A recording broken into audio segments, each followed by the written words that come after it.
హైదరాబాద్ శేర్లింగపల్లి నియోజకవర్గంలో Alvin colony Hyder Nagar డివిజన్లో drainage రోడ్లు పార్కుల సుందరీకరణలకు ఎమ్మెల్యే అరికిపూడి గాంధీ శంకుస్థాపన చేశారు. అయితే కార్పొరేటర్లు దొడ్డి వెంకటేష్ గౌడ్, నార్నే శ్రీనివాసరావుతో కలిసి పనులు ప్రారంభించారు. కాంగ్రెస్ ప్రభుత్వం ప్రజా సంక్షేమానికి ఎన్నలేని కృషి చేస్తుందని ఎమ్మెల్యే అరికిపూడి గాంధీ అన్నారు. 2 డివిజన్లలో 90% అభివృద్ధి పనులు పూర్తయ్యాయని, మిగతా పనులను కూడా త్వరలోనే పూర్తి చేస్తామని ఎమ్మెల్యే హామీ ఇచ్చారు.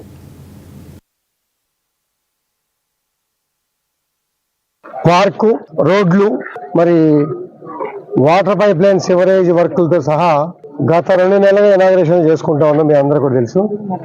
ఈరోజు సుమారుగా 4.5 కోట్లతో హైదర్ నగర్ అండ్ ఆల్విన్ డివిజన్లలో శంకుస్థాపన చేసుకుంటా ఉన్నాం. మరి ఇప్పుడే ఫస్ట్ శ్మశాన వాటికి చేసాం. ఎవరు వెళ్ళినా కూడా ప్రశాంతమైన వాతావరణం కావాలన్న ఉద్దేశంతో హిందూ శ్మశాన వాటికి 2 ఎకరాలు, మైనార్టీ శ్మశాన వాటికి 2 ఎకరాలు, క్రిస్టియన్ శ్మశాన వాటికి 2 ఎకరాలు, 6 ఎకరాలతో బ్రహ్మాండంగా కోట్ల రూపాయలు ఖర్చు పెట్టి కట్టాం. ఫైనల్ టచ్అప్లు ఉన్నాయి.